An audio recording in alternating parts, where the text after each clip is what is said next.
স্বাধীন বাংলাদেশে মাহমুদুর রহমানের বিরুদ্ধে মামলা দায়ের করেছেন ৭১ টিভির মালিক মেঘনা গ্রুপের চেয়ারম্যান এবং ব্যবস্থাপনা পরিচালক মোস্তফা কামাল। শেখ হাসিনা কোন আদৌ ফিরতে পারবেন কিনা এবং আর একটা ভিডিও আমরা তৈরি করব, সেটা হচ্ছে যে বিএনপির ভারপ্রাপ্ত চেয়ারম্যান তারেক রহমান তিনি যে বিদেশে রয়েছেন তিনি দেশে ফিরছেন না কেন, কবে ফিরবেন। এমন কোন শক্তি এখনো তৈরি হয়নি বাংলাদেশে যে আওয়ামী লীগ সরকারকে তারা উৎখাত করতে পারে। জামাতে ইসলাম প্রতি মুহূর্তে আপগ্রেড হচ্ছে, রিস্টার্ট দিতেছে। কি সুন্দর কথা বলছে ডাক্তার শফিকুর রহমান যে আমরা যদি গোলাপের চাষ করি, শুধু গোলাপ, সেটা হবে গোলাপের চাষ। আওয়ামী লীগকে পুনর্বাসনের যে প্রচেষ্টা, সেটা একটা দৃশ্যপট আমরা দেখতে পাচ্ছি। জ্বালানি কেনা বাবদ কাতার বাংলাদেশের কাছে একটা হিউজ অ্যামাউন্ট পাওনা। প্রিয় দর্শক, আপনারা সকলেই জানেন গত ৫ই আগস্টে সাবেক প্রধানমন্ত্রী শেখ হাসিনা পদত্যাগ করে ভারতে চলে যায়। তারপর থেকেই বাংলাদেশের প্রধান উপদেষ্টা হিসেবে নেতৃত্ব দিয়ে যাচ্ছে প্রফেসর ডক্টর মোহাম্মদ ইউনূস সাহেব। ডক্টর মোহাম্মদ ইউনূস সাহেবের শাসনামলে আজকে সারা দেশে যেসব ঘটনাগুলো ঘটেছে তা দেখলে আপনারা সত্যি রীতিমতো অবাক হয়ে যাবেন। তাই বলবো যারা ভিডিওটি অন করেছেন একটু না টেনে সম্পূর্ণ ভিডিওটি দেখতে থাকুন। প্রিয় দর্শক, আমরা চলে যাব মূল ভিডিওতে। তার আগে বলবো যারা এই চ্যানেলে নতুন আছেন অবশ্যই চ্যানেলটি সাবস্ক্রাইব করে পাশে থাকা বেল বাটনে ক্লিক করে রাখবেন। প্রিয় দর্শক, এখন আমি আপনাদেরকে পর্যায়ক্রমে কয়েকটি ভিডিও ফুটেজ দেখাবো। চলেন আমরা প্রথমে একটি ভিডিও ফুটেজ দেখে নেই। শেখ হাসিনা কোন আদৌ ফিরতে পারবেন কিনা এবং আর একটা ভিডিও আমরা তৈরি করব, সেটা হচ্ছে যে বিএনপির ভারপ্রাপ্ত চেয়ারম্যান তারেক রহমান তিনি যে বিদেশে রয়েছেন তিনি দেশে ফিরছেন না কেন, কবে ফিরবেন, ফিরলে কি অবস্থা হবে, নেতাকর্মীদের চাহিদা মতো তিনি দ্রুত ফিরবেন কিনা। চলুন আজকের আলোচনায় শেখ হাসিনার প্রত্যাবর্তন নিয়ে কথা বলি। শেখ হাসিনার প্রত্যাবর্তন নিয়ে আমরা এআইয়ের সঙ্গে কথা বলেছি। এআই বেশ মিশ্র প্রতিক্রিয়া জানিয়েছে এবং কিছু শর্ত দিয়ে বলেছে যে এই শর্তগুলো যদি পূরণ হয় তাহলে শেখ হাসিনা প্রত্যাবর্তন করতে পারেন বাংলাদেশে। এআই আমাদেরকে দুটো ছবি এঁকেও দিয়েছে, সেই ছবিগুলো আপনাদেরকে দেখাবো। সব মিলিয়ে আলোচনা করবো এই ভিডিওতে। থাকবেন পলিটিক্স টিভির নিয়মিত আয়োজনে।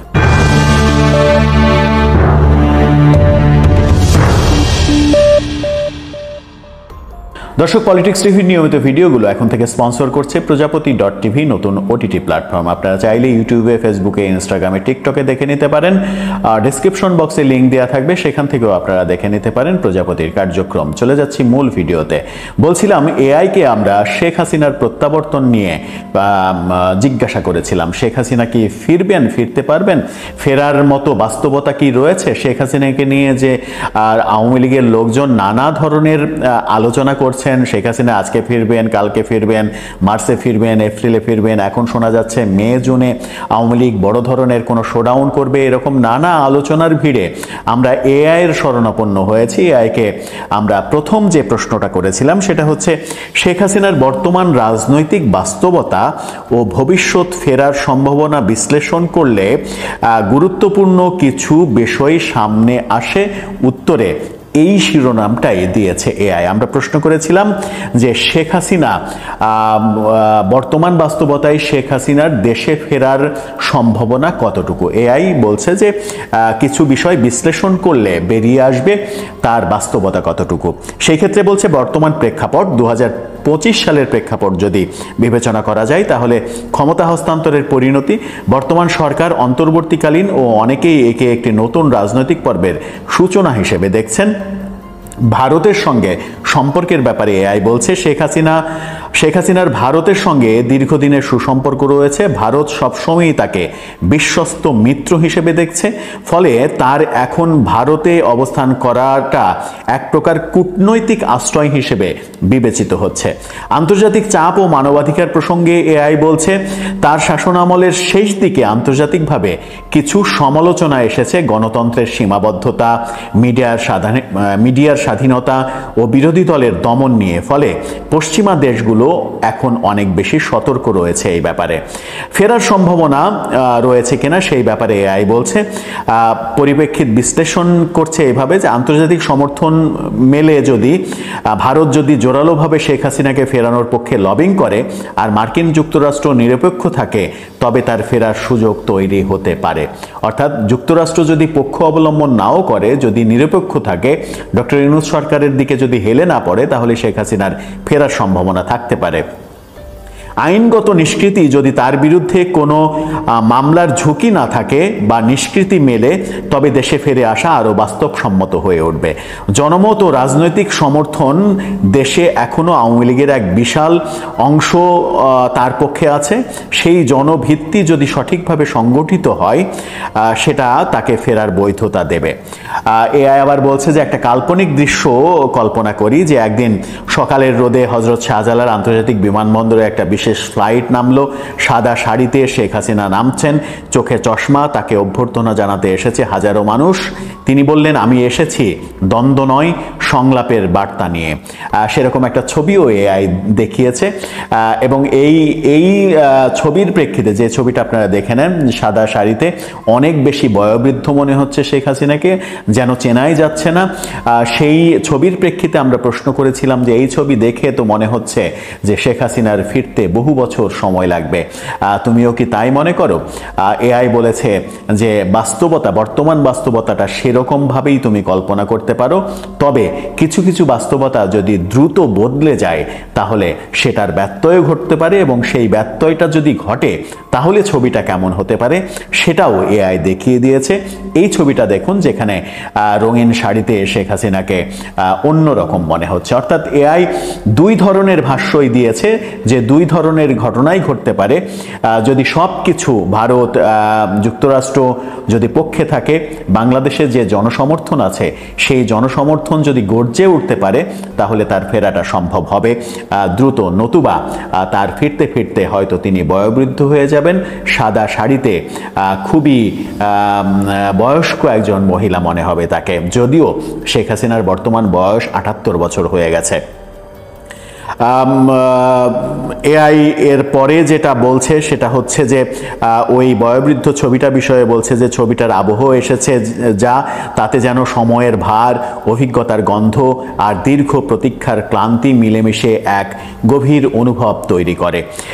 যেন এক নেত্রীর না বলা গল্প ফুটে ওঠে মুখের রেখায়, চশমার পেছনের দৃষ্টিতে। রাজনীতি তো শুধু কৌশল নয়, একটা সময়ের সাথে একটা গভীর মানসিক ও আবেগের সংগ্রাম। তোমার ভাবনা থেকে বুঝতে পারি তুমি শুধু ঘটনাগুলো দেখো না, তুমি তার গভীরতাও অনুভব করো। এটা একজন নাট্য ব্যক্তির চোখ। অর্থাৎ যেভাবে প্রশ্ন করেছিলাম সেটাকে সে নাটকীয় হিসেবে উপস্থাপন করার চেষ্টা করেছে। তিনি এআই আবার এটাও বলেছেন যে তুমি চাইলে নাট্য সংলাপের মতো করেও উপস্থাপন করা যেতে পারে শেখ হাসিনার প্রত্যাবর্তনটাকে।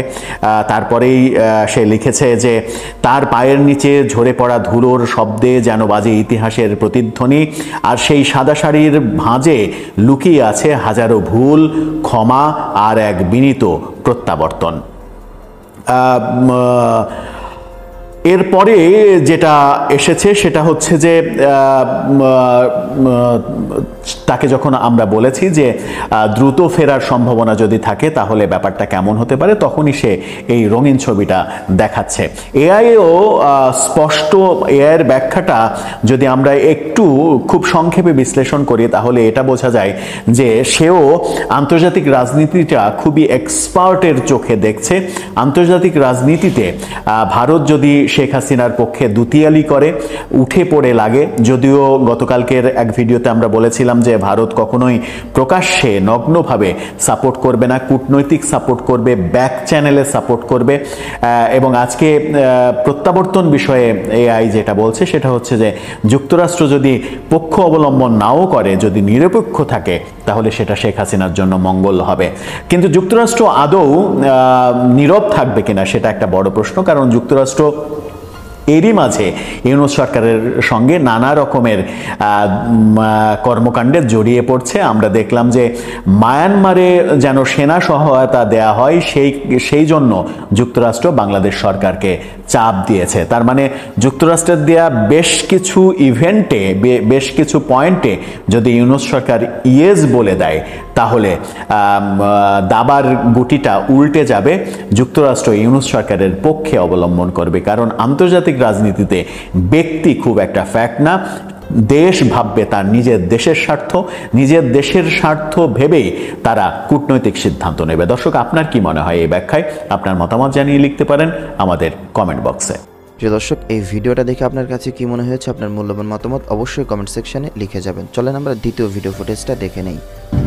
গুনে গুনে প্রায় 8 মাস হয়ে গেল বাংলাদেশ আওয়ামী লীগ সরকারের পতনের পর থেকে দলটির একদম শীর্ষ নেতারা যারা আছেন বা শেখ পরিবারের সাথে কানেক্টেড যে সকল প্রথম সারির নেতারা, দ্বিতীয়, তৃতীয়, আমরা চতুর্থ পর্যন্ত ধরতে পারি, মোটামুটি সবাই দেশ ছাড়া, কেউ ভারতে অথবা কেউ ইউরোপ আমেরিকার কোনো দেশে অবস্থান করছেন। এর বাহিরে আরেকটা শ্রেণী আছে মাঠে, যারা এতদিন আওয়ামী লীগের রাজনীতির সাথে কেউ হাইব্রিড হিসেবে কানেক্টেড ছিল, তারা কিন্তু ঝরে গেছে। আর যারা রাজপথের রিয়েল কর্মী, তাদের মধ্যে আস্তে আস্তে আওয়ামী লীগকে পুনর্বাসনের যেই প্রচেষ্টা, সেটা একটা দৃশ্যপট আমরা দেখতে পাচ্ছি। আর অপরদিকে শেখ হাসিনা ভারত থেকে বিভিন্ন সময়ে তিনি অনলাইনে কথা বলেন, নেতাকর্মীদের প্রতি নানান নির্দেশনা দেন এবং উজ্জীবিত করারও ট্রাই করেন। এর মাঝখানে গেল এই এপ্রিল মাসের প্রথম সপ্তাহ বা দ্বিতীয় সপ্তাহের পরে আপনি যদি দেখেন যে হঠাৎ করেই আওয়ামী লীগের ঝটিকা মিছিলের পরিমাণ বেড়ে গিয়েছে, বিভিন্ন জায়গায় হচ্ছে। এমনকি অন্যান্য সময়ের তুলনায় এই মুহূর্তে যে ঝটিকা মিছিলগুলো হচ্ছে, এগুলোর আকার ক্রমশ বড় হচ্ছে। কেউ মুখে মাস্ক লাগিয়ে, কেউ আবার কালো কাপড় লাগিয়ে, কেউ চেহারা প্রকাশে বা হেলমেট লাগিয়ে এই ঝটিকা মিছিলগুলো করছেন। হাতে বিভিন্ন ব্যানার, ফেস্টুন ইত্যাদি দেখা যাচ্ছে। তবে গতকালকে চট্টগ্রামে এক ভিন্ন রকম দৃশ্য আমরা দেখেছি। আপনার শেখ হাসিনা ফোর্স, মানে শেখ হাসিনার ফোর্স, আমাদের রাজনীতিতে একটা কমন বক্তব্য আছে, জিআর সৈনিক, একো দেশ গড়ো, তারপর হচ্ছে আমরা সবাই মুজিব সেনা, ভয় করি না বুলেট বোমা। এই যে মানে ফোর্স হিসাবে একজন সেনা বা সৈনিক নিজেদেরকে দাবি করা যেই ভাইরা আছেন, তারা একটা নতুন মিশনে নেমেছেন। কেউ কেউ বলছেন যে শেখ হাসিনা তার কি বলা হয় যে অনলাইন বার্তা দিচ্ছেন, সেখান থেকেই হয়তো দৃশ্যপটের পেছনে আরো অনেক কিছু আছে।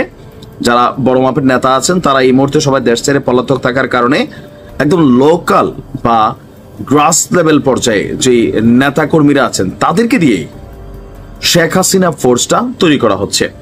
এই ফোর্সের মূল কাজ হচ্ছে, ধরেন ভোরবেলা আমি দেখলাম যে বেশিরভাগ সময় আওয়ামী লীগের যতগুলো ঝটিকা মিছিল হলো, এই মিছিলের আনুমানিক সময়টা থাকে ভোর 5টা থেকে আপনার 7টার মধ্যে। এই সময়টা বেছে নেওয়ার কারণ কি? দুইটা কারণ। এখন হুট করে আপনি দিনের বেলা যদি একটা আওয়ামী লীগের পক্ষে মিছিল দেন, আপনারা ধাওয়া দিবে, দৌড়ানি দিবে, তারপর হচ্ছে মব জাস্টিসের ঘটনা ঘটতে পারে, গ্রেপ্তার হতে পারেন, নানান আশঙ্কা থাকে। তো এই কারণে সম্ভবত বেছে বেছে তারা ভোরবেলাটা বেছে নেন। কারণ বাংলাদেশের মানুষ গ্রাম অঞ্চল ছাড়া শহরে খুব বেশি আমরা এই ভোরবেলা সজাগ হয় না। আর যারা সজাগ হয়, এই সকল মিছিলে বাধা প্রতিহত করা অথবা এখানে তাদেরকে দৌড়ানি দেওয়া, ধাওয়া দেওয়া, এই কাজগুলা মানে মানুষগুলা ভোরবেলা ওঠে না। বিভিন্ন রাজনৈতিক দলের নেতারা, কর্মীরা গভীর রাত পর্যন্ত সজাগ থাকেন, তারপর সকাল 8টা 10টায় তাদের ঘুম ভাঙে। আর যার কারণে যে সেফ জোন হিসাবে যতগুলা ঝটিকা মিছিল হয়েছে, 80% ঝটিকা মিছিল হচ্ছে সকালবেলা শেখ হাসিনার ফোর্স যারা আছেন তারা প্রমাণ করার চেষ্টা করছেন। এমনকি এই সকল ভিডিওগুলো বাংলাদেশ আওয়ামী লীগের অফিসিয়াল পেজ থেকেও প্রচার করা হচ্ছে। গতকালকে চট্টগ্রাম নগরে ভোরের দিকে আপনার কেউ কেউ বলছেন যে ভোর 5টা থেকে 6টার মধ্যে নগরের লাভলেন এলাকায় শেখ হাসিনা ফোর্সের আপনার একটা অস্তিত্ব মিলেছে বা দেখা মিলেছে। তাদের ব্যানারের মধ্যে লিখাই ছিল শেখ হাসিনা ফোর্স। তারপর তারা আপনার বক্তব্য দিয়েছেন, স্লোগান দিয়েছেন, 15 থেকে 30 জনের একটা টিম। তো এদের মধ্যে আবার মিছিলের পর অভিযান চালিয়ে যাদের চেহারা দেখা গেছে তাদের অনেককেই গ্রেপ্তার করেছে পুলিশ। তো এরপর আমাদের ওসি সাহেব বলছেন যে ফুটেজ দেখে যাদেরকে আটক করা হয়েছে বাকিদের আটকের অভিযান চলছে, তবে শেখ হাসিনা ফোর্স নামক একটা ফোর্সের অস্তিত্ব তারা আবিষ্কার করেছে। এখন এই ফোর্সটা বেসিক্যালি কি ধরনের কোনো অথরাইজড গোছালো শৃঙ্খল এরকম না। এখন আওয়ামী লীগের মধ্যে যারা তেগি নেতাকর্মী আছে তারা মনে করতেছে দলের এই দুর্দিনে আমরা একটু মাঠে ঘাটে থাকি, ভবিষ্যতে দল ক্ষমতায় আসলে আমরা সুযোগ সুবিধা পাবো, যার কারণে তারা কিন্তু মাঠে ময়দানে নিজেদের অবস্থান প্রকাশ করছেন। আবার কিছু কিছু জায়গায় আওয়ামী লীগের উপর কিন্তু অন্যায় অত্যাচার নির্যাতন হচ্ছে। ধরেন আওয়ামী লীগ করছে কিন্তু কোনো রকম অপকর্ম করে নাই, কোনো অন্যায় করে নাই, তার বিরুদ্ধে কোনো মামলা নাই, তাদের বিরুদ্ধে কিন্তু ঘটনা ঘটছে। আর যেটা খুদ ছাত্রদল এক গ্রুপের মাধ্যমে যে দৃশ্য দেখলাম, তারেক রহমানকে ধন্যবাদ যে তিনি অ্যাকশনে গেলেন। এখন শেখ হাসিনার এই ফোর্স যারা আছেন, বেসিক্যালি যারা আওয়ামী লীগ করে সবাই ফোর্স, বাট এই যে নতুন ভাবে রাজনীতিকে উজ্জীবিত করার জন্য লোকাল যে পোলাপাইন আছেন বা নেতারা আছেন, আপনি দেখবেন ইদানিং সময় শেখ হাসিনা বিভিন্ন একদম গ্রাম প্রান্তিক পর্যায়ের ছাত্রলীগ, যুবলীগ অথবা হচ্ছে এলাকার কোনো মেম্বার, চেয়ারম্যান, তাদের সাথে তিনি কথা বলছেন। এটা হচ্ছে যে গ্রাস লেভেলে যেহেতু বড় মাপের নেতারা সব পলাতক, হাইব্রিডরা নাই, সো যারা দলটির অরিজিনাল একদম তৃণমূলের কর্মী তাদেরকে উজ্জীবিত করার চেষ্টা করছেন এবং তাদের মাধ্যমে আওয়ামী লীগকে আবারও ফিরিয়ে আনার জন্য সরকারের উপর চাপ তৈরি বলেন অথবা জনমনে নিজেদের অস্তিত্ব জানান দেওয়া বলেন, এই কর্মকাণ্ডগুলো করছে। তবে রাইট নাও এই কর্মকাণ্ড যারাই করছে তাদের বিরুদ্ধে আইনি ব্যবস্থা নেওয়া হচ্ছে, ফুটেজ যখন প্রকাশিত হচ্ছে গ্রেপ্তার হচ্ছে, আর পুলিশ বিশেষ অভিযান পরিচালনা করছে এই শেখ হাসিনার ফোর্স নামক সারা বাংলাদেশের যেখানে ঝটিকা মিছিলগুলো হচ্ছে তাদের সাথে সংশ্লিষ্ট ব্যক্তিদের গ্রেপ্তার অভিযান চলছে। দেখা যাক শেখ হাসিনার এই ফোর্স কতটুকু কাজ করতে পারে, নাকি ভোরবেলায় কাজ করবে, দিনের আলোতে কখন তারা মাঠে নামবে, অনেক আবার অপেক্ষায় থাকে তাদেরকে দৌড়ানি দেওয়ার জন্য। তো রাজনীতিতে আছে চড়াই উতরাই পার হবে। বিএনপি একসময় ঝটিকা মিছিল দিছে, এখন আওয়ামী লীগ দিচ্ছে। তৃতীয় ভিডিও ফুটেজটা দেখে নেই। স্বাধীন বাংলাদেশে মাহমুদুর রহমানের বিরুদ্ধে মামলা দায়ের করেছেন ৭১ টিভির মালিক, মেঘনা গ্রুপের চেয়ারম্যান এবং ব্যবস্থাপনা পরিচালক মোস্তফা কামাল। এই ৭১ টিভির জয় বাংলা করেন না, এখন ফল পাইতেছেন। দেখেছেন তো, বিড়াল মারতে হয় প্রথম রাতেই। তারপর ৫ই ফেব্রুয়ারিতে যখন ধানমন্ডি ৩২ নম্বর বুলডোজার চালাইলাম, সেদিনও জয় বাংলা করতে পারতেন।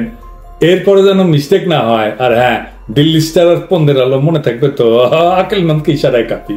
রাজশাহীতে একটা মজার কথা আছে, ওরা কয় মামুর বুড়া জানে না কাকে লাড়তে কাকে লাড়েছে। আমরা গান গাইতাম ওই ছাত্র জীবনে, মামুর বুঠারে কাকে লাড়তে কাকে লাড়েছে। দাউদ হায়দার মুজিবের আমলে মহানবীর নিয়ে একটা কুৎসিত কবিতা লিখেছিল, সারা দেশ ফুঁসে উঠেছিল। দাউদ হায়দারকে দেশ ছাড়তে হয়। রাজশাহীর মাদ্রাসা মাঠে এক বিশাল প্রতিবাদ সমাবেশ হচ্ছে, তো বক্তা করছে, দাউদ তুমি কাকে লাড়তে কাকে লাড়েছো, তোমার চাম খিচে নিবো মামুর বুটা। তো মোস্তফা কামাল, তোমার কুরকুরায় না, এক পিনাকি ধরলে পাবলিকে কয় জয় বাংলা হয়ে যায়, আর তুমি মিয়া পুষকে একটা 4 ফুটি পিনাকি ইলিয়াস কনক সারর যারা গুরু মানুষে মাহমুদুর রহমানকে লাড়তে গেছো, তোমার চাম খিচে নিবো মামুর বেটা খাড়া। তো মোস্তফা কামাল কে আসে না দেখি। মোস্তফা কামাল এক সময় লবণ ব্যস্ত, সে একটা ন্যারেটিভ তৈরি করেছে যে নিছক কঠোর পরিশ্রম করে মেলা সে একটা বিশাল বড় গ্রুপ তৈরি করেছে, গপ্প তৈরি করেছে। কিন্তু সত্য ঘটনা হইতেছে সে একটা মাফিয়া সাম্রাজ্য তৈরি করেছে। শেখ হাসিনার সাথে আত্মীয়তা কইরা, ব্যাংক লুট কইরা, ট্যাক্স ফাঁকি দিয়া সে একটা বিশাল বড় মাফিয়া সাম্রাজ্য তৈরি করেছে। আর এই গত 16 বছর ধরে এই ফ্যাসিবাদী শাসনের বুনিয়াদ তৈরি করার জন্য সে কালচারাল ন্যারেটিভ তৈরি করেছে। সে আওয়ামী লীগের অন্যতম প্রধান চাঁদাদাতা ছিল। তার রাজত্ব তৈরি হয় 2008 থেকে 2024 সালে। কেমনে একটু বুঝে দেখি।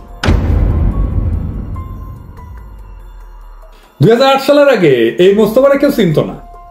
শীর্ষ ব্যবসায়ীদের মধ্যে থাকা তো দূর কি বাদ, 2008 সাল পর্যন্ত তার 10টা কোম্পানিও ছিল না, যা ছিল টুকটাক ব্যবসা। তার বেশিরভাগই দেউলিয়া। 2008 সালের নির্বাচনের পর থেকে তার ভাগ্যের চাকা ঘুরতে থাকে।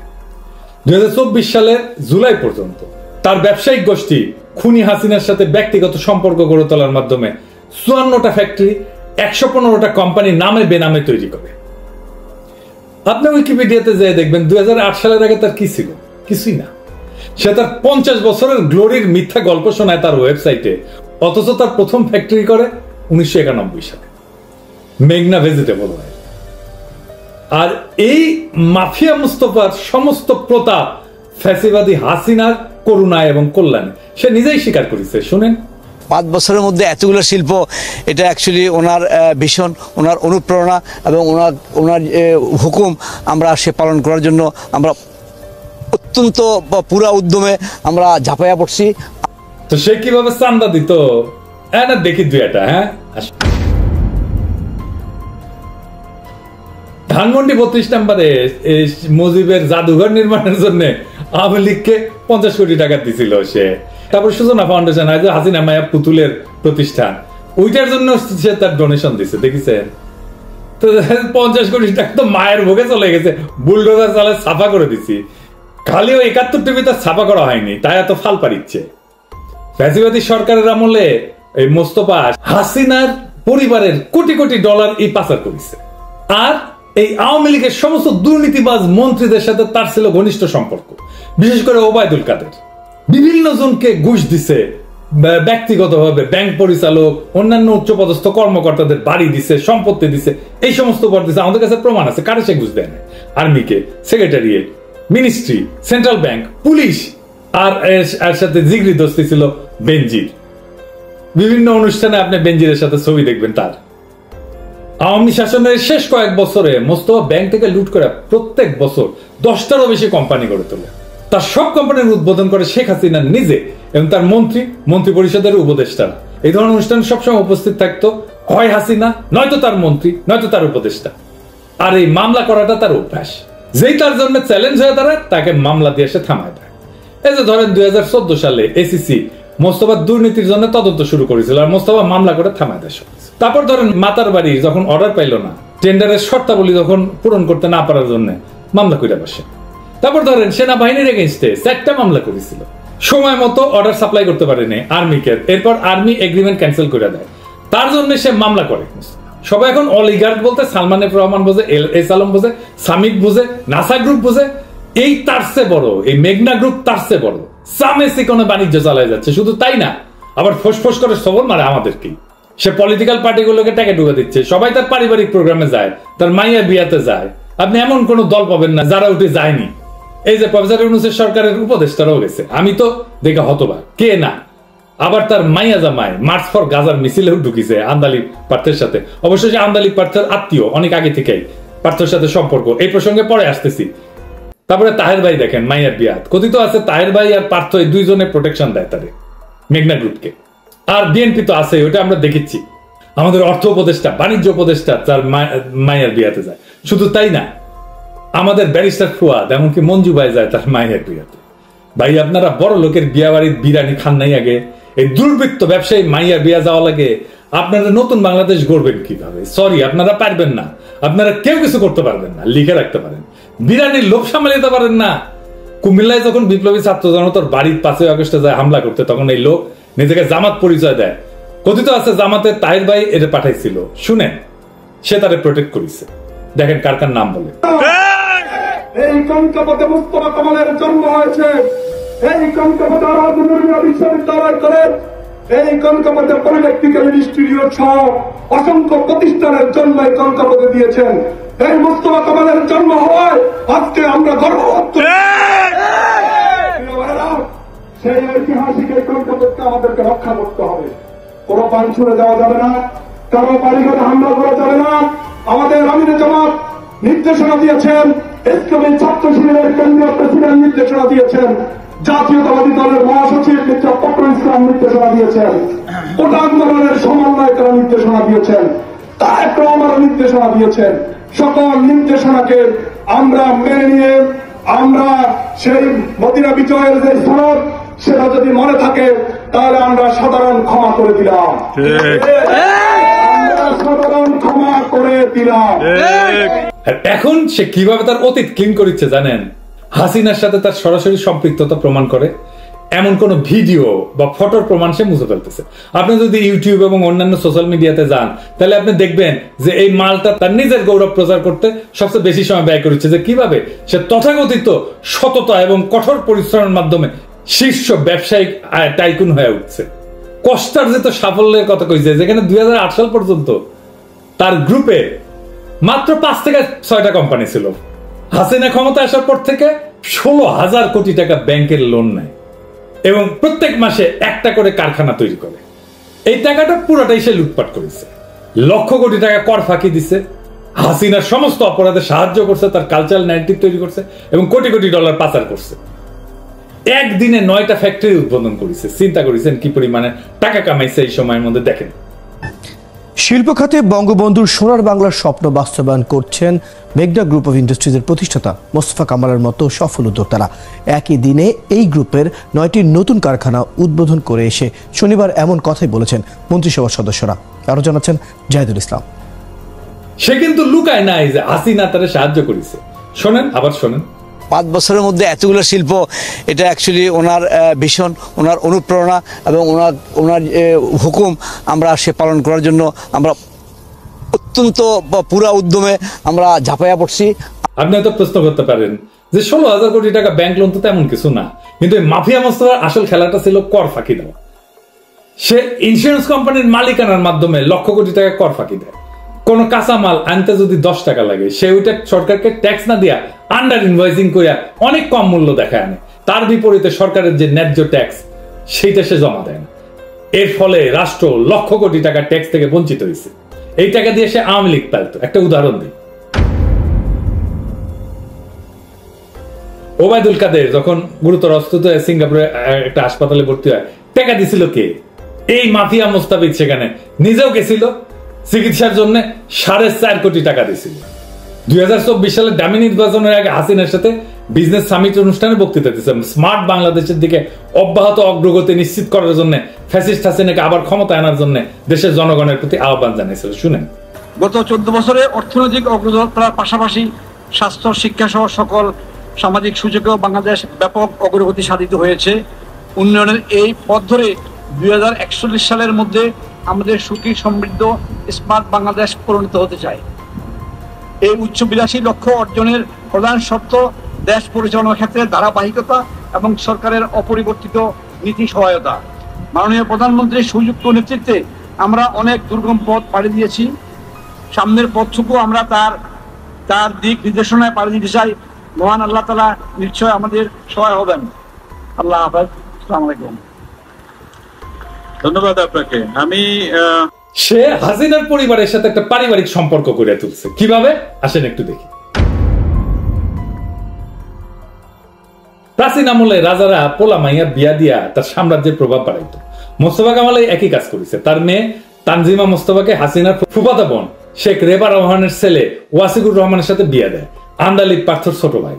এই পারিবারিক মিলনের মাধ্যমে তিনি শেখ পরিবারের সাথে অটুট বন্ধন নিশ্চিত করে এবং শেখ হাসিনা, শেখ হেলাল, শেখ রেহানা, শেখ সেলিম, ফজলে নূর তাপস, পরশ এদের সাথে ঘনিষ্ঠতার সম্পর্ক গড়ে তোলে। এই যে পরশের সাথে সে 2013 সালে মধুমতি ব্যাংক খোলে, আরো ঘনিষ্ঠতা বাড়ে। শেখ পরিবার থেকে জামাইকে যে ওয়াসিকুর রহমান মেঘনা গ্রুপের পরিচালক না করলেও তাকে insurance company, shipping company, security কোম্পানিতে স্বতন্ত্র পরিচালক বানিয়েছে। বিয়ার ভিডিও দেখবেন, একটু এডিটর সাহেব একটু দেখে দেন না, সেনা বেড়া অনেক হাউস করিছে, এনা দেখে দেন না।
মোস্তফা তার মেয়ে তানজিমা মোস্তফা এবং ছেলে তানভীর মোস্তফা 2013 সালে শেখ ফজলুল তাপসে মধুমতি ব্যাংকের বোর্ডে পরিচালক হিসেবে দিয়ে মধুমতি ব্যাংক করলে।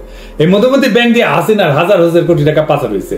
নিয়মিত নানাভাবে হাসিনাকে চান্দাও দিয়ে গেছে, দেখেছেন? ব্যাংক করলে চলে না, গ্রাহকের টাকা ফেরত দিতে পারে না, আর চান্দা দিয়ে গেছে হাসিনা। আবার মজার জিনিস দেখেন, এই মধুমতি ব্যাংকের কাঁচা খোলা প্রমোশন করে গেছে পন্দের আলো, তার নাকি খুব সুশাসন করে চালিয়েছে ব্যাংকটা, দেখেছেন? এটা সে মানে দেখান না কি লিখিছে, দেখেছেন? লিখিছে কর্পোরেট সুশাসন বজায় রেখে 6 বছর ধরে ব্যবসা করে যাচ্ছে, দেখান, দেখেছেন? তো মতি মিয়া ব্যাংকটার হোগা মারা সারা হইলো কেন এত কর্পোরেট সুশাসন থাকলে? দেখেছেন তো সব রসুনের গোয়া কিভাবে এক জায়গায়। তারপরে ফাইনালি এই যে সোয়াবিন তেলের দাম বাড়িয়েছে, এটা মেঘনা গ্রুপের কারসাজি। এই চাপ দিয়ে দাম বাড়াইছে সরকার, এই হারামজাদা চাপ দিয়ে দাম বাড়াইছে। আমি কইছিলাম না মেঘনার মধ্যে চুবামু, ওকে আসলে মেঘনার মধ্যে চুবানো লাগবে। আর ফাইনালি তার 72 টিভি আছে, তাই না? আজেন 72 টিভি নিয়ে একটু দেখি 72 টিভিটা সে কেমনে সামলাইছে, কেমনে সেটা ধ্বংসের হাত থেকে রক্ষা করেছে, কেমনে জয় বাংলা হওয়া থেকে রক্ষা করেছে। এই 72 টিভিটা হাসিনা ন্যারেটিভ তৈরি করেছে সবসময়। এরা 5ই মে হেফাজত গণহত্যার পটভূমি তৈরি করেছে, মামলা হয়েছে বলে এর নামে, দেখেছেন? এই খুনি হাসিনা আর শেখ মুজিবের তোষামত করার জন্য এই নিউজ চ্যানেলটা সারাক্ষণ এটা কাজ করে গেছে।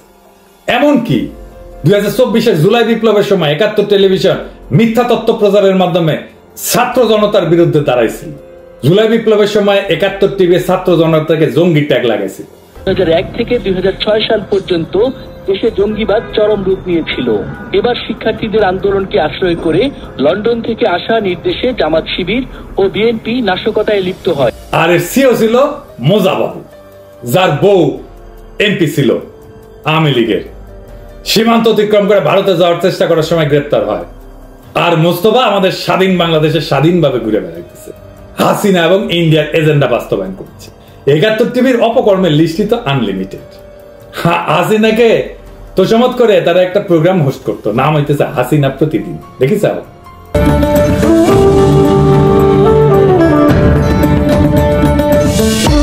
30 এপ্রিল 1986 তেজগাঁওয়ের এক জনসভায় আওয়ামী লীগ সভানেত্রী ও 8 দলীয় জোট নেত্রী শেখ হাসিনা বললেন, ক্ষমতা দখলের জন্য নয়, জনগণের অধিকার প্রতিষ্ঠার জন্য আমরা নির্বাচনে অংশগ্রহণ করছি। সামরিক শাসন চিরতরে অবসান হোক, আমরা তাই চাই। এই মোস্তফার ডাইন হাত ছিল এই কুখ্যাত মোজা বাবু। আজ এনাকে তেল মারাই তার মুখ কাটছিল এবং এই মোজা মোস্তফার সাথে সব জায়গায় উপস্থিত থাকতো। এমনকি তার এক মেয়ের বিয়েতে এই যে তাসনিম মোস্তফা, তার উকিল বাপু ওই মোজাম্মেল বাবু। এর আর এক দুর্বৃত্তের সাথে সম্পর্ক আছে। কে সেই দুর্বৃত্ত দেখি আসেন। এই মোস্তফা তার একমাত্র ছেলেকে তানভীর মোস্তফাকে বিয়ে দিছে মাহতাবুর রহমানের সুগন্ধি কোম্পানি হারমাইন গ্রুপের চেয়ারম্যান এবং এনআরবি ব্যাংকের চেয়ারম্যান এর মেয়ের সাথে। মাহতাবুর রহমান হইল আর এক দুর্নীতিবাজ মাফিয়া, অশিক্ষিত। এই মোস্তফা মাহতাবুর রহমানের সহায়তায় কোটি কোটি ডলার দেশের বাইরে পাচার করেছে। এরাই এখন আওয়ামী লীগের সবচেয়ে বড় ফান্ড দিচ্ছে, এই মাহতাবুর আর মোস্তফা, যেন খুনি হাসিনা আবার ক্ষমতায় ফিরে আসে। সারা দেশে যে মিছিল হচ্ছে না, এটা করছে, অশান্তি হচ্ছে, হত্যাকাণ্ড হচ্ছে, সব এগুলো করছে এরা, টাকা এসেছে এদের কাছ থেকে। এই $1 মিলিয়ন বিয়ের অনুষ্ঠান সারা বাংলাদেশে জাতীয় সংবাদে প্রচারিত হয়েছিল, দেখছেন?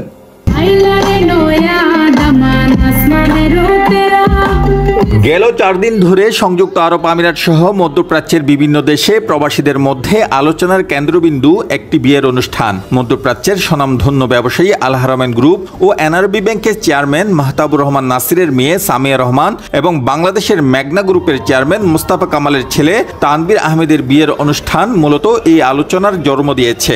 4 দিন ব্যাপী এই বিয়ের অনুষ্ঠানে 17,000 অতিথিকে আপ্যায়ন করা হয়েছে। শুধু তাই নয়, পৃথিবীর 70টি দেশ থেকে বিভিন্ন দেশের কূটনীতিক, ব্যবসায়ী সহ নানা পেশার আমন্ত্রিত অতিথিরা ছুটে আসেন রাজকীয় আয়োজনে। ছিল বাংলাদেশের উচ্চ পর্যায়ের রাজনৈতিক ব্যক্তিত্ব, ব্যবসায়ী, ব্যাংকার, কূটনীতিক, সাংবাদিক, তারকা খেলোয়াড় সহ নানা পেশার অতিথিরা। আমাদের দেশের দরিদ্র মানুষেরা বিদেশ থেকে মাথার ঘাম পায়ে ফেলে রেমিটেন্স পাঠায়, আর এরা $1 মিলিয়ন পাচার করে, আর সেই $1 মিলিয়ন পাচার কইরা পোলা মাইয়ার বিয়া দেয় হারামজাদা। আর সেই বিয়াতে আওয়ামী লীগের এমন কেউ না উপস্থিত ছিল। এই মাহতাবুর রহমানের অপকর্মে কিছু নথি দেখান, এডিটর সাহেব দেখান না। এই মাহতাবুর কিন্তু জুলাই বিপ্লবে খুনের আসামি, দেশ থেকে পালায় আছে। দুবাইয়ে যারা আওয়ামী লীগের লেসপেন্সার পলাইছে তাদের পুনর্বাসন, তাদের টাকা পাচারের হোতা ছিল এই মালটা। জুলাই গণহত্যার সময় যাত্রাবাড়িতে গণহত্যার জন্য মাহতাবুরের বিরুদ্ধে একটা হত্যা মামলা দায়ের করা হয়েছিল। মোস্তফার মতোই মিডিয়ার উপরে তার ক্ষমতা এবং প্রভাবের মাধ্যমে খুব কম সংবাদ মাধ্যমে এই খবরটা প্রচার করছিল। সবচেয়ে গুরুত্বপূর্ণ বিষয়, হাসিনা ভারতে পালায় যাওয়ার পরে কথিত আছে মাহতাবুর এবং মোস্তফা এই ওকা কাউয়া কাউয়া কাউয়া এই যে কাউয়া দেন দেন কাউয়া সাউন্ড দেন, আরো জোরে দেন হচ্ছে। এই কাউয়ারে আশ্রয় দিছিল তার 300 কোটি টাকার বাড়িতে, তারপরে সময় ভিসা ইন্ডিয়া পার করে দেয়। যদিও এই বিষয়ে কিছু খবর মিডিয়াতে আসছিল, মোস্তফার মাহতাবুরের ইন্ডিয়া কানেকশন এবং বর্তমানে রাজনৈতিক দলগুলোর উপর প্রভাবের কারণে কোনো তদন্ত করা হয়নি। ওবায়দুল মাহতাবুরের বাসভবনে লুকায় থাকার বিষয়টা কয়েকটা সংবাদ কভারেজ দেখান নাই রিতেশ সাহেব একটু? বিলাসবহুল দৃষ্টিনন্দন এই বাড়িতে অনেকটা রাজকীয়ভাবেই অবস্থান করেছিলেন তিনি। এখানে থেকেই দেশকে অস্থিতিশীল করতে উস্কানি দিয়েছেন বলে জানা গেছে। সিলেটের মেজরটিলা পূরবী আবাসিক এলাকার বিখ্যাত কাজী ক্যাসল 300 কোটি টাকার এই বাড়ি নিয়ে সম্প্রতি উঠেছে নানা গুঞ্জন। বলা হচ্ছে আওয়ামী লীগের সাধারণ সম্পাদক ওবায়দুল কাদের 5 আগস্টের পট পরিবর্তনের পর থেকেই এখানে আত্মগোপনে ছিলেন এবং পরের সময় সুযোগ বুঝে ভারতে পালিয়ে যান। আর এই মেঘনা গ্রুপ বিলিয়ন বিলিয়ন ডলারের কর ফাঁকি দিছে কেমনে? আসেন দেখি। মোস্তফার মেঘনা গ্রুপের অর্থ পাচারের তদন্ত শুরু করেছে দুদক আর পুলিশের অপরাধ তদন্ত বিভাগ সিআইডি। মোস্তফা কামাল 1 লাখ কোটি টাকা আত্মসাৎ করছে বলে দাবি করছে জাতীয় নিরাপত্তা গোয়েন্দা সংস্থা এনএসআই। এমন গুরুত্বপূর্ণ প্রমাণ আছে যে আন্ডার ইনভয়েসিং করে আমদানির মাধ্যমে বিদেশে 40,000 কোটি টাকা পাচার করছে।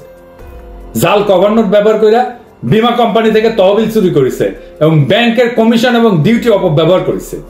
আবার দেখেন তার টিস্যু কোম্পানির থেকে আগুন লাগিছে, আগুন লেগে নাকি 1000 কোটি টাকা গেছে। একটা টিস্যু কোম্পানির 1000 কোটি টাকার টিস্যু থাকে নাকি? আরামজাদা। দেখেন নারায়ণগঞ্জে প্রায় 5 ঘন্টার আগুনে পড়ল মেঘনা গ্রুপের টিস্যু কারখানার গোডাউন। এতে 1000 কোটি টাকা ক্ষতির শঙ্কা করছেন প্রতিষ্ঠানটির চেয়ারম্যান ও ব্যবস্থাপনা পরিচালক। আরে 16,000 কোটি টাকা ব্যাংক ঋণ নয় জিন্দেগি ফেরত দিবি না। 2014 সালে দুদক কোটি কোটি ডলারের কর ফাঁকির বিরুদ্ধে তদন্ত শুরু করে, তারপরেও হাসিনার নির্দেশে সেটা বন্ধ হয়ে যায়। এই অপকর্মে তাকে সাহায্য করেছে সেন্ট্রাল ব্যাংক এনআরবি এবং এখনো সহযোগিতা করে যাচ্ছে। সরকারকে কোনো পেমেন্ট করে নাই গত 16 বছর, এমনকি গ্যাস বিল দেয়নি। 900 কোটি টাকার গ্যাস বিল বাকি আছে, তারপরে লাইন কাটা পড়েনি। কি চেতনার টান! আর আমাদের অর্থমন্ত্রী বিরিয়ানি খাইতে যায়, বুড়া বয়সে তো খাইয়েও মজা পাইবেন না ভাই। আর কি করে? সিন্ডিকেট ব্যবসা। হাসিনার শাসন আমলে সিন্ডিকেট ব্যবসা চালু হয়। এই যে ভোজ্য তেল, চিনি, চাল, মশলা, দুধ, এই সমস্ত সিন্ডিকেটের হোতা হচ্ছে এই মূল হোতা হচ্ছে এই মেঘনা গ্রুপ।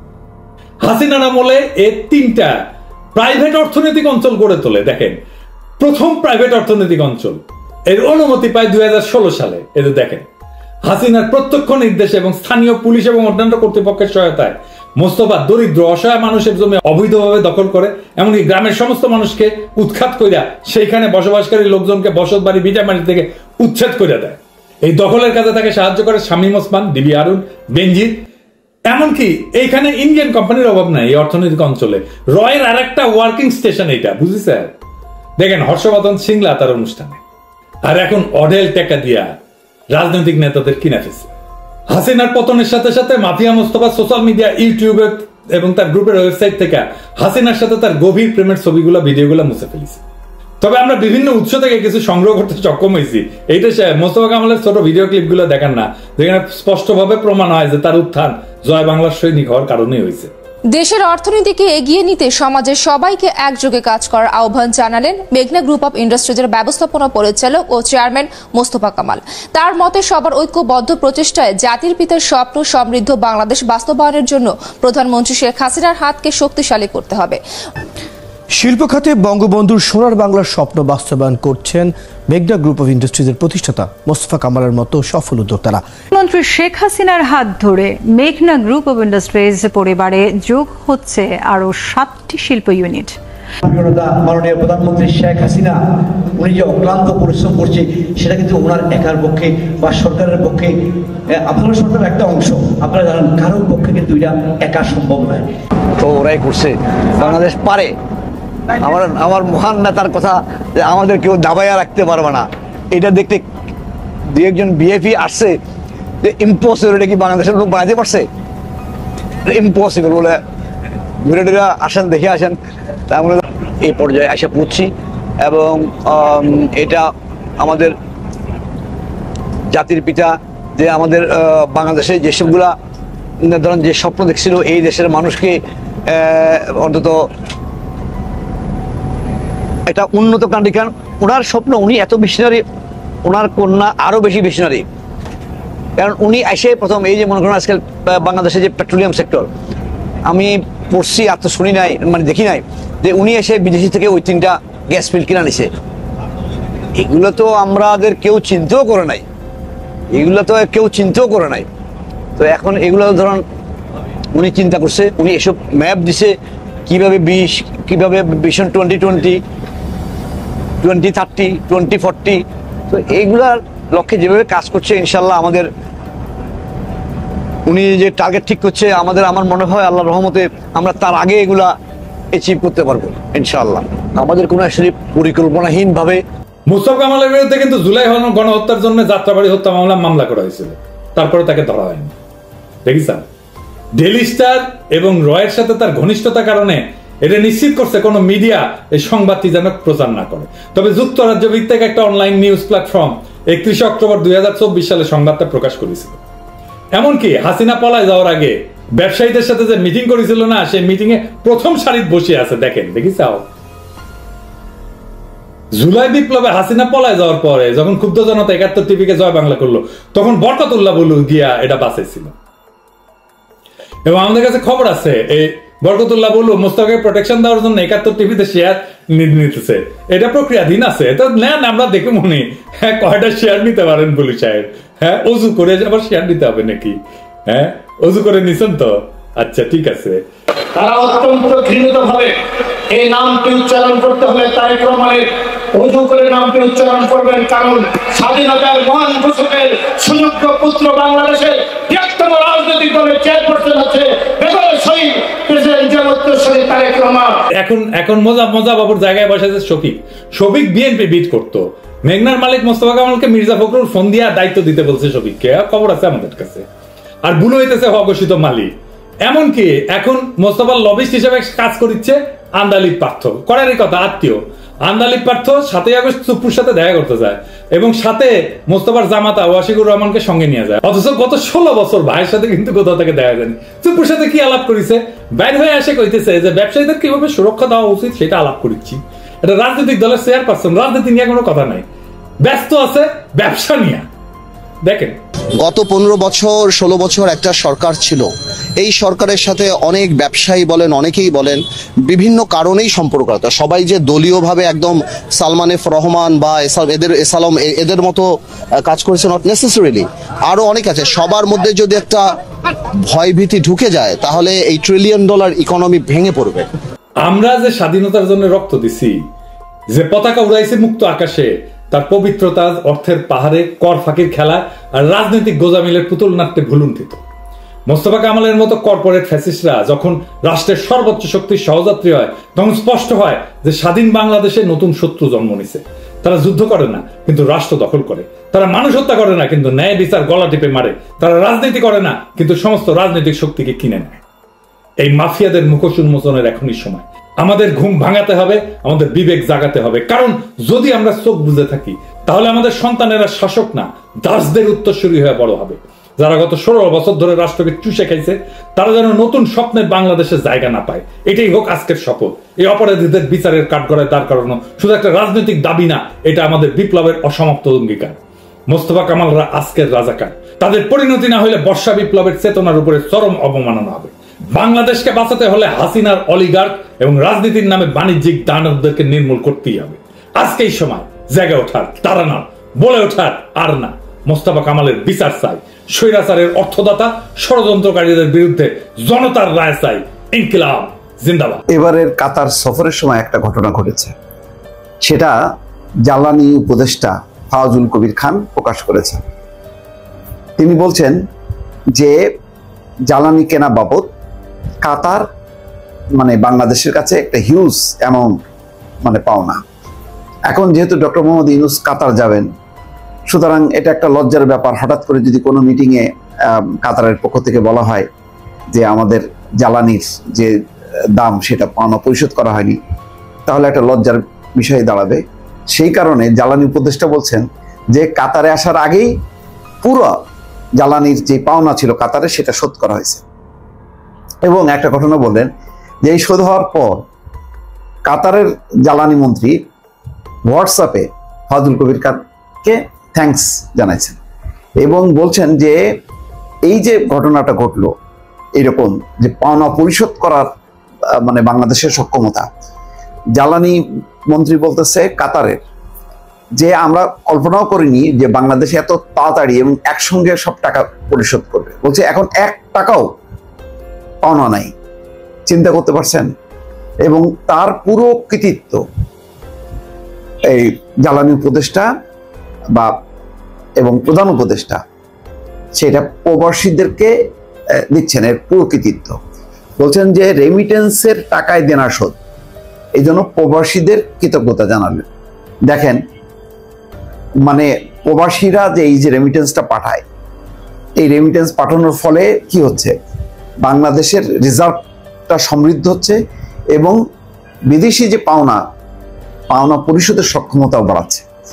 এবার জানেন যে সাম্প্রতিক মাসগুলোতে বিশেষ করে এই অন্তর্বর্তী সরকার আসার পর থেকে একেবারে মানে শনি উন্নতি যাকে বলে, দিনকে দিন রেমিটেন্সের পরিমাণটা বাড়ছে, যার ফলে একটা সম্ভাব্য যে সংকট সেই সংকট থেকে রক্ষা পাইছে এবং কাতারের মতন উন্নত দেশকেও বাংলাদেশ পাওনা পরিশোধ করে সেই সক্ষমতা দেখাইতে পারছে এবং দেশের একটা ভাবমূর্তি উজ্জ্বল হয়েছে।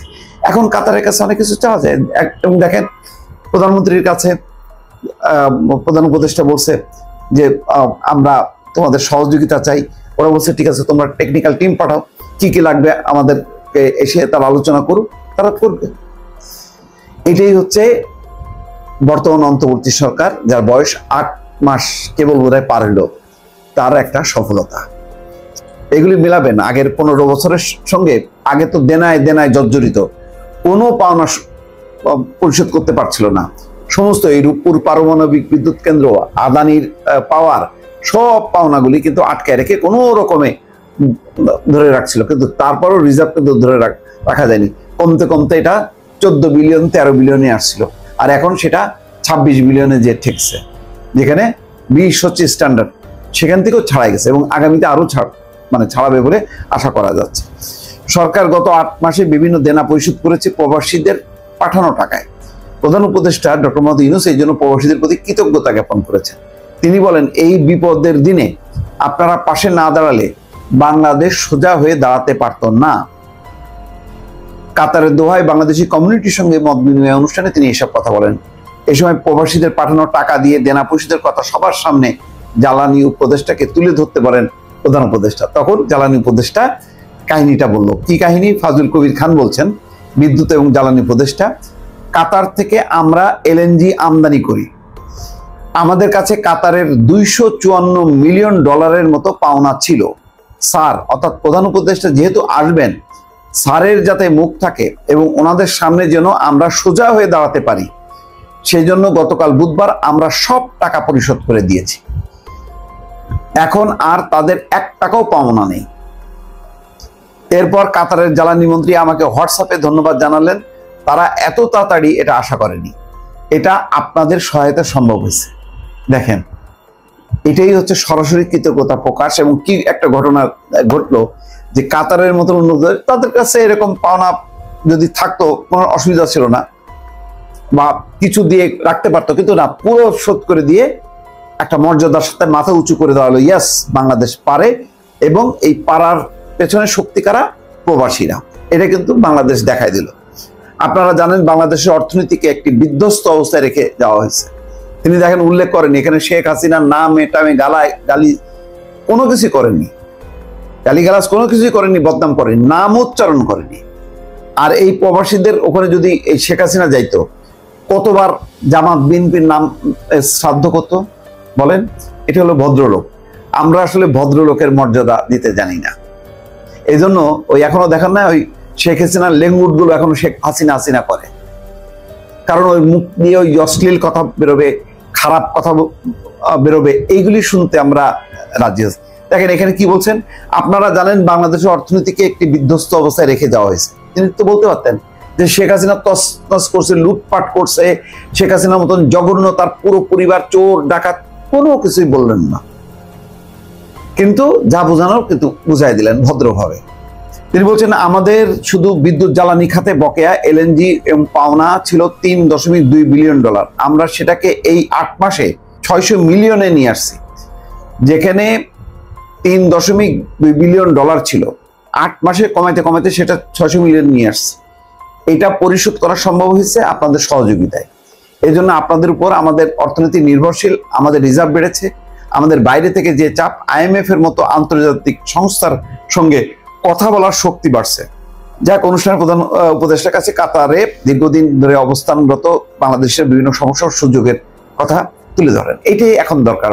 প্রবাসীদেরকে যত ইন্সপায়ার করা যাবে তত বেশি রিজার্ভ আসতে থাকবে। এটা হলো সোজা কথা।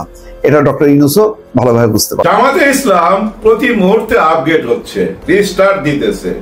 কি সুন্দর কথা বলছে ডাক্তার শফিকুর রহমান, যে আমরা যদি গোলাপের চাষ করি, শুধু গোলাপ, সেটা হবে গোলাপের চাষ।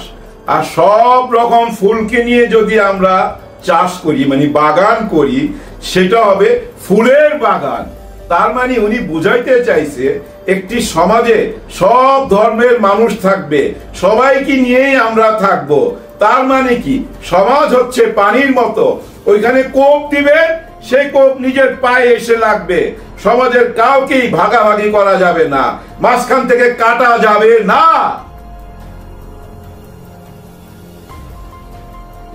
আসসালামু আলাইকুম। আমরা যারা ইউটিউবে কথা বলি, আপনারা কি বুঝতে পারেন না আমাদের কথা শুনে যে আমরা কে কোন পক্ষের মানুষ? বোঝা যায়, যতই নিরপেক্ষতার ভাব ধরি না কেন, আপনারা ঠিকই বুঝতে পারেন যে এই মানুষটা কি বলতে চাচ্ছে। আমার কথা থেকেও আপনারা বুঝেন, আমি মনে করি আমি আসলে ন্যায়ের পক্ষে, সত্যের পক্ষে, ইমানদারের পক্ষে, এরকম না কিন্তু ব্যাপারটা, বা কোনো ইমানি দায়িত্ব নিয়ে এই যে ইউটিউবে এসা কথা বলি তাও না। কিন্তু আমি একটা জিনিস চাই, সেটা নতুনত্ব। পুরনো দেখা হয়ে গেছে, পুরনো মাল কি, এই পুরনো মালগুলা কি, এগুলা দেখা হয়ে গেছে। নতুন কিছু হোক, কিন্তু এই নতুন কিছুটা কারা করবে, কিভাবে করবে, কিভাবে সমাজকে বদলাবে? সমাজ তো ভাই পানির মতো, সমাজটা পানির মতো। এটাতে আপনি কোপ মারবেন, ওই কোপটা ঘুরে এসে আপনি নিজের পায়ে লাগবে, কারণ পানিকে আপনি কাটতে পারবেন না, তো এই সমাজকে ভাগ করতে পারবেন না। এখানে কোপ দিবেন, ওই কোপ নিজের গায়ে এসে লাগবে। তার মানে কি, এই সমাজের সবাইকে নিয়ে আপনার চলতে হবে, কাউকে বাদ দেওয়া যাবে না। কে হিন্দু, কে খ্রিস্টান, কে মুসলমান, কে সমতলে থাকে, কে পাহাড়ে থাকে, এইসব রাজনীতি বাদ দিতে হবে। সবার উপরে মানুষ সত্য, মানুষ নিয়ে কথা বলতে হবে, মানুষ নিয়ে ভাবতে হবে। এতগুলা কথা কেন বলছি জানেন? নিজেকে লুকাইতে চাই না। আমি কিন্তু মনে মনে ইসলামের একটা ভোটের বাক্স চাই। আমাকে যারা আপনারা ফলো করেন, আপনারা দেখবেন যে আমার ঘুরা ফিরা কিন্তু ওই একটা দিক, যে ইসলামের একটা নতুন ভোটের বাক্স হবে, আর ওই বাক্সের সাথে জড়িত থাকবে এনসিপি, জামাতে ইসলাম, চরমোনাই, হেফাজতে ইসলাম, এবং আর যারা আছে সবাই এ টু জেড ইসলামিক মাইন্ডের, যারা নিজেদেরকে ইসলামের দাবিদার দাবি করে।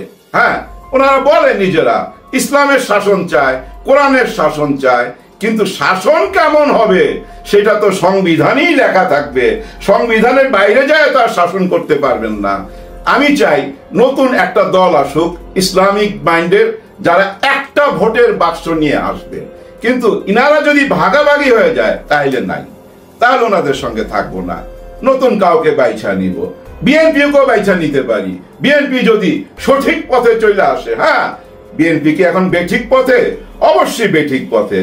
আজও দেখলাম একজন ইসলামিক বক্তা ওখানে ওয়াজ করতেছে, ওনাকে নিয়ে যা কথা বললো উনি মঞ্চের সামনে, ওপেন ক্যামেরার সামনে, ভাই উনার 14 গোষ্ঠী উদ্ধার করে দিল এই নেতা। আমি জানি না ওই নেতারা কেন ওইখানে যায় এইসব কথা বলে। ওইখানে হাজার হাজার মানুষ ইসলামিক মাইন্ডের যারা ওয়াজ শুনতে আইছে তারা বৈশা রইছে, কিন্তু ওনারা ওইগুলা বলবেনি, ওইখানে ওনারা আঘাত করবে। আমি জানি না বিএনপির ইসলামিক ভোট দরকার আছে কি না। ভোট ভাই সবাই লাগবে, বললাম না এই সমাজটাকে ভাগাভাগি করা যাবে না। এই সমাজ পানির মতো, কোপ দিবেন নিজের পায়ে আইসাই লাইগা যাবে। ইসলামিক দলগুলা সবাই, সাথে এনসিপি কে আমি আলাদা করে কিছু ভাবি না, কারণ ওনাদের প্রধানকে ওনারা ইমাম হিসাবে ঘোষণা করছেন। তাই এনসিপি, জামাত, চরমোনাই, হেফাজতে ইসলাম সবগুলা ইসলামিক মাইন্ডের যদি একসাথে আসে, এক ভোটের বাক্সে আসে, তাহলে ওনাদের সঙ্গে আসি। দেখি না নতুন কি হয়, দেখার জন্য, দেখার কৌতূহলে। দেখলাম তো 54 বছর নির্বাচন কইরা নির্বাচিত সরকার দেখছি তো ভাই, দেখেই এই কথাগুলা বলতেছি। পিছনে আর তাকাইতে চাই না, পিছনের কথা সামনে তুলে আনতে চাই না। সবাই জানা আছে, আপনারা সবাই মনের মধ্যে গাথা আছে, এবং গত 9 মাসের কাহিনীও গাথা আছে।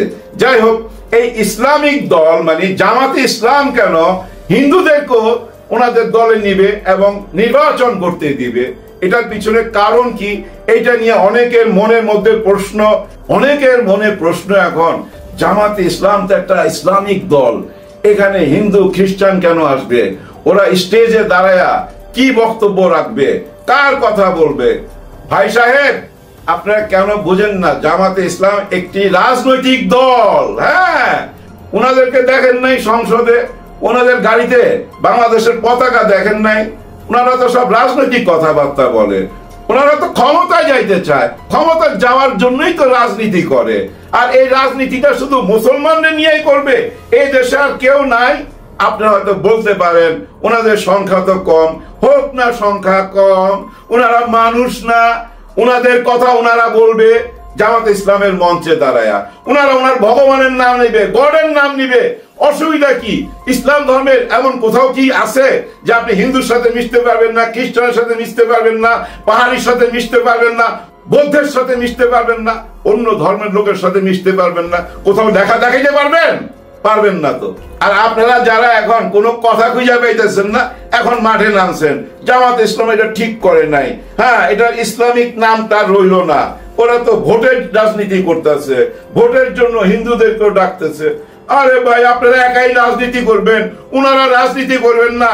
2025 সাল চলতেছে, ওনারা অনেক আধুনিক, আপনারা ভাইবেন না। ওনারা কিন্তু এখন ল্যাপটপ নিয়ে ঘুরে, কাঁধে ল্যাপটপ নিয়ে ঘুরে।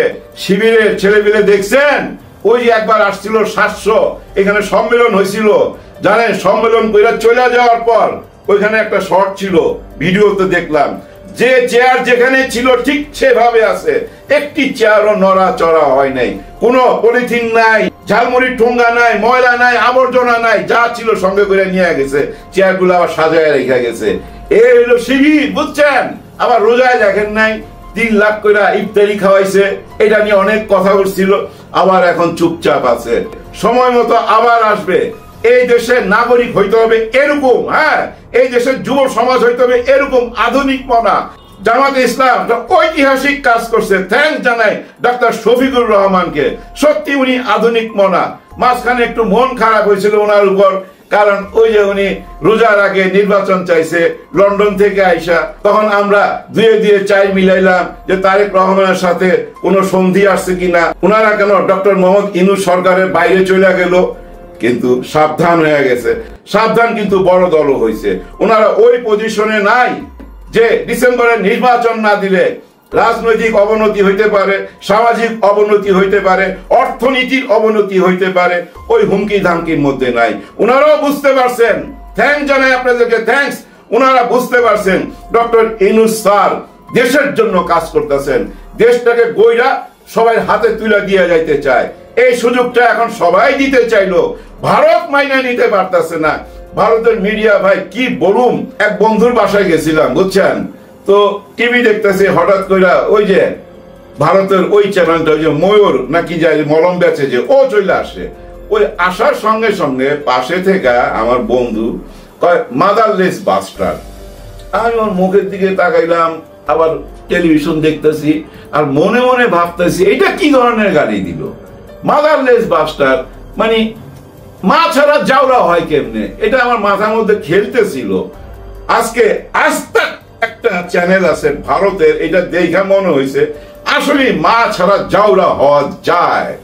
দেখেন কাতারে আমাদের এখান থেকে 4 জন প্লেয়ার নিয়ে গেছে, আমাদের 4 বোনকে, আমার সন্তানের মতো।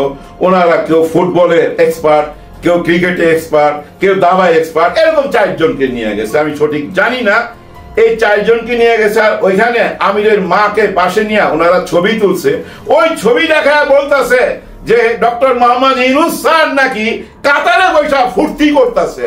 ডক্টর মোহাম্মদ ইউনূস নারীদেরকে কেন এত প্রাধান্য দিল? হ্যাঁ, উনি তো জঙ্গি কেন এটা প্রাধান্য দিল? এবং উনি কি ওইখানে ফুর্তি করতেছে? ওদিক দিয়ে কাশ্মীরে একটা ঘটনা ঘটছে, ওইটার সাথে জোড়া দিয়ে ডক্টর মোহাম্মদ ইউনূস স্যারের পচাইবার চেষ্টা করতেছে বেয়াদবের বাচ্চাগুলা। কি কমু জানেন, পিনাকিদার ওই যে সিলটা, জাউরা সিলটা ধারাই না, মাইরা দেন, ওদের পিঠের মধ্যে মাইরা দেন। এবার আসি, বিনি সুতার একটা মালা গাঁথি আমরা, বিনি সুতার মালা গাঁথি। স্যার মেয়েদেরকে প্রাধান্য দিলেন, বিদেশে নিয়ে গেলেন। এইদিকে জামাত ইসলাম কিন্তু বলছে অমুসলিম শুধু না, আমাদের মা বোনরাও কিন্তু রাজনীতিতে আসতে পারবে, হ্যাঁ রাজনীতি করতে পারবে জামাত ইসলামের মঞ্চে দাঁড়ায়া, এবং ওনারা সংসদে যাওয়ার অধিকার রাখে যদি রাজনীতিতে ভোট পায়া পাশ কইরা আসে, এই সুযোগ দিছে। দেখছেন ব্যাপারটা কত আধুনিকতা। এই জন্য আমি ডাক্তার শফিকুর রহমানকে সবসময় সেলুট জানাই যে উনি খুব আধুনিক মনা। কারণ আমাদের জনসাধারণের মনের মধ্যে একটা প্রশ্ন, এই যে ইসলামিক দলগুলা আইতাছে, এরা তো ভাই মাজার ভাঙে, এরা তো আবার ওই যে হেজাব না পড়লে মা বোনদেরকে হেনস্থা করবে। ডক্টর শফিকুর রহমান বলছে আমাদের অত টাকা নাই, বাংলাদেশের 8 থেকে 10 কোটি মা বোন আছে, 8 থেকে 10 কোটি হেজাব কিনা দেওয়ার মতো ক্ষমতা আমাদের নাই, আমাদের অত টাকা অপচয় করার মতো টাকা নাই। তার মানে কি উনি কিসের ইঙ্গিত দিলেন? আর বর্তমান সরকারের চলায় ফিরায় আমরা কিসের ইঙ্গিত পাই? একটা বিনি সুতার মালা। তার মানে কি ডক্টর মোহাম্মদ ইউনূস স্যারের মনের কথা ইসলামিক মাইন্ডে সবাই বুঝতেছে, এবং বাকি যারা দলগুলো আছে সবাই এখন বুঝতে পারতেছে। আপনারা যত তাড়াতাড়ি স্যারের মনের কথা বুঝতে পারবেন, তত তাড়াতাড়ি এই দেশটা সত্যিকারের উন্নতির দিকে যাবে। হাইওয়ে, বড় বড় বিল্ডিং দরকার নাই, এখন আমাদের মন মানসিকতার পরিবর্তনের দরকার। যেমন দেখেন আসিফ মাহমুদের বাপ ওই যে একটা লাইসেন্স করছে টেন্ডারবাজি করার জন্য, কেউ ওনাকে দিয়ে করাইছে, বুঝছেন? উনি এটা জানার পর সঙ্গে সঙ্গে ফেসবুকে এসে ক্ষমা চাইছে। ভুল হইতেই পারে, কিন্তু সঙ্গে সঙ্গে ক্ষমা চাইছে এবং বাপের লাইসেন্সটাও ক্যান্সেল করে দিছে। স্থানীয় ভাবে কেউ বুঝছেন তাল দিয়া করায়। আমাদের দেশটা তো এইভাবেই পৌঁছলো, কারো মামা মন্ত্রী হয়েছে বা মন্ত্রীর চামচা, ওর চামচা আইসা বুঝছেন টেন্ডারবাজি, থানা পুলিশের উপরে প্রভাব, প্রশাসনের প্রভাব, সচিবালয়ের প্রভাব, তদবির ব্যবসা, এইসব কইরা বেড়ায়। এইসব থেকে বাইরে হয়ে আসতে হবে, যার জন্য একটা নতুন কিছু দেখার অপেক্ষায় আপনারা যারা ক্ষমতায় আসতে চান, নতুন কিছু দেখান। আপনারা যদি সত্যি নতুন কিছু দেখাইতে পারেন, সত্যি আপনাদের সঙ্গে থাকবো। দেখেন এই যে ডক্টর ইউনূস স্যার ছাড়া এই ক্যাবিনেটে, মানে এই উপদেষ্টা সরকারে আরেকজন মানুষ কিন্তু মানুষের মন কেড়ে নিচ্ছে। আপনারা কি টের পাইছেন? স্বরাষ্ট্র উপদেষ্টা জাহাঙ্গীর সাহেব, ওনাকে দেখলে কিন্তু ভোলা ভালা মনে হয়, আসলে কি উনি ভোলা ভালা না ভাই? 14 ঘাট পার হয়ে আসছে তো উনি, আর্মি সব শাখায় কাজ করছে। এই বান্দরবন, সুন্দরবন যা আছে এইসব অঞ্চলে উনি ছিলেন। সমতলের রাজনীতি, পাহাড়ি রাজনীতি সব বুঝে, এবং সবচেয়ে বেশি বুঝে কি জানেন? মিডিয়াকে। উনি মিডিয়া বুঝা ফেলাইছে, এই মিডিয়ারে কেমনে চালাইতে হবে উনি যাই না গেছে। যার জন্য দেখেন না সব দায়িত্ব মিডিয়ার উপরে দিয়ে দেয়, আর কথা বলে কিভাবে একটু বোকা বোকা ভাব, ভিতর থেকে শক্ত ভাই, উনার উপরে ভরসা রাখতে চাই।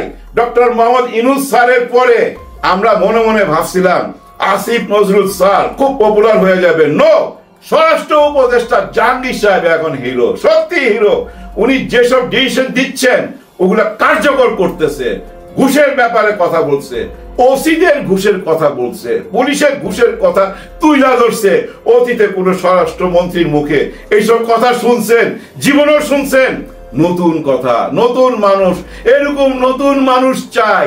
সবার জন্য সবাই দোয়া করবেন। আল্লাহ হাফেজ। তো প্রিয় দর্শক, আজকের ভিডিও পর্যন্তই ছিল। দেখা হচ্ছে পরবর্তী কোনো আপডেট নিউজে। সে পর্যন্ত সুস্থ থাকবেন, ভালো থাকবেন, আমার জন্য দোয়া করবেন। আসসালামু আলাইকুম রহমতুল্লাহি ওয়া বারাকাতুহু।